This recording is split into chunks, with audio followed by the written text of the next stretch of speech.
Bon, s'il y a un levier en agriculture sur lequel il nous reste encore de la marge, c'est bien celui de la connaissance de ce qui se passe là, juste sous nos pieds.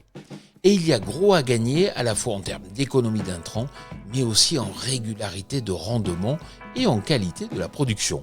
Voici 3 conseils clés pour booster la vie du sol.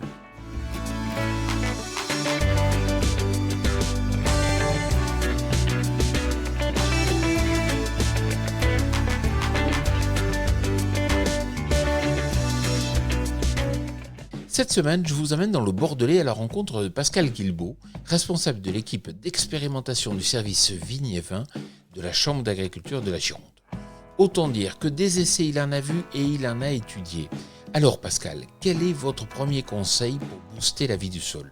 Alors la première chose à laquelle on pense naturellement pour booster la vie du sol, c'est des apports de matière organique. Mais peut-être qu'avant, il faut déjà penser à limiter les pertes de matière organique.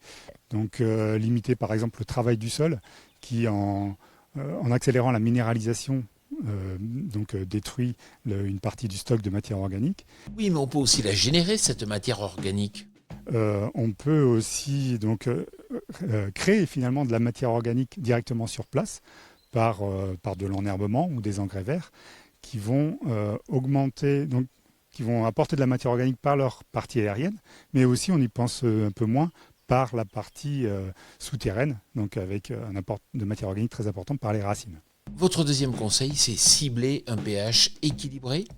Si on a un pH qui est trop acide, ça va être défavorable à la vie du sol. Par exemple, si on passe tout simplement d'un pH 7, d'un pH neutre, à un pH de 6,5, on va diminuer par 10 le nombre de bactéries nitrificatrices. Et si on a vraiment des pH trop faibles, de l'ordre de 5,5, on va pouvoir avoir des problèmes de toxicité aluminique, etc.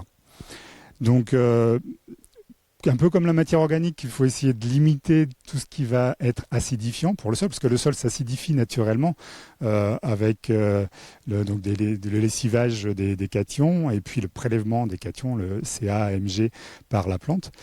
Donc essayer de limiter des apports d'engrais, par exemple, qui peuvent être acidifiants. Et bien sûr, d'apporter des amendements calcaires, des amendements basiques pour limiter l'acidification du sol. Mais ce qui est important aussi dans le sol, c'est le vide, ce que l'on nomme la porosité.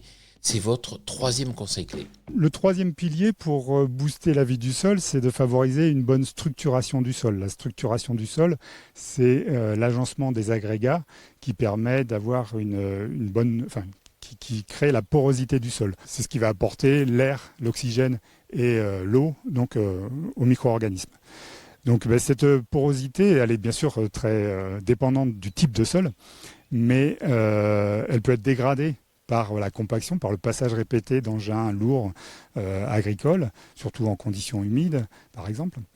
Et à l'inverse, elle peut être améliorée par l'enherbement, notamment, qui par les racines va structurer, va améliorer la portance du sol, par l'apport de matière organique aussi, qui va structurer aussi ce sol.